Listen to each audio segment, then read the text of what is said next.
and reinforce it, because after you define it, you have to reinforce it. Clarity is made up of three things: vision, values, and performance expectations. Now, if you want to hold people accountable, you've got to have these three things first. How many of you would agree with me that accountability in a downturn is even more essential than when things are robust, because there's less margin for error? How many of you would say accountability is even more important right now? Show of hands. Yes. But you can't hold people accountable if you haven't clearly established what to expect in the first place. You see, ambiguity is the enemy of accountability. So if it's more important than ever to hold people accountable, we've got to do a better job of creating this clarity first, so we have a benchmark to hold them accountable towards.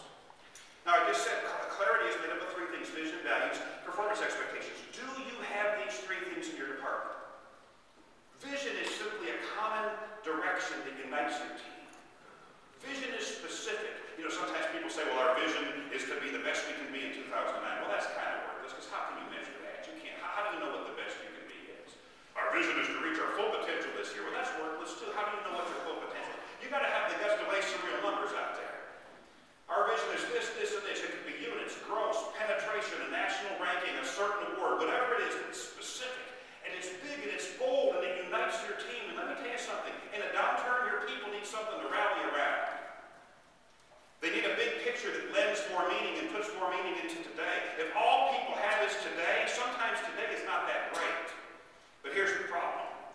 If I walked into most departments and I passed out 10 index cards to the people in that department, and I said, don't confer with one